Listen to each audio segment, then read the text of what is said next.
అన్నాసి వెధవ ఎవడు చెప్పు చెప్పు శ్రీధర్ బాబు నేను అడుగుతున్నా. చెప్పుకున్నదందుకనే కొద్దిగా సిగ్గుమానం ఉండాలనా లేదా? ఇప్పుడు ఏమైపోయింది మీ శేర్లింగంపల్లి ఎమ్మెల్యే పరిస్థితి? అది అంటారు చూడు హిందీలో సామెత, దోబీకా కుత్తా నా ఘర్ కా నా ఘాట్. ఇక తెలుగులో ఒక పాట ఉన్నది కానీ నేను చెప్తే బాగుండదు. కొద్దిగా చాలా మంది సోషల్ మీడియాలో నడుపుతున్నారు, అది నడవని. మనమేమో మనోడు కాదని పడుతుంది, వాళ్ళేమో మావోడు కాదని పట్టరి. పాపం ఏం చేయాలి, ఆయన బతికియాలి, అట్లా అయిపోయింది.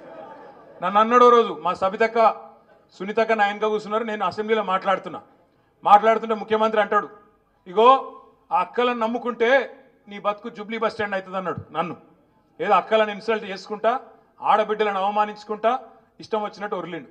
ఇలా నేను అడుగుతున్నా, ముఖ్యమంత్రి చెప్పు దమ్ముంటే, నువ్వే చేర్చుకున్నావు కదా ఇంటింటికి తిరిగి 10 మందిని.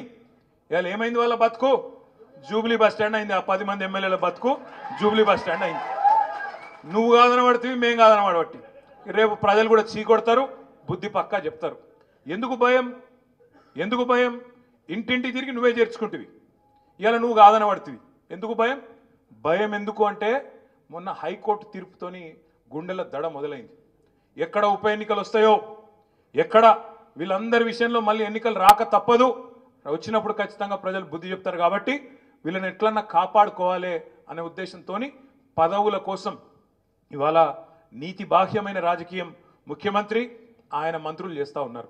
చెప్పు దమ్ముంటే, అవును ఈయన చేర్చుకున్నాం పార్టీలా, ఖచ్చితంగా నేను డిస్క్వాలిఫై చేస్తాం, శేర్లింగంపల్లిలో రేపు ఎలక్షన్ వస్తుంది, కొట్లాడతాం, నేను మంచి పనులు చేస్తున్నా కాబట్టి గెలిపిస్తా అని చెప్పు దమ్ముంటే.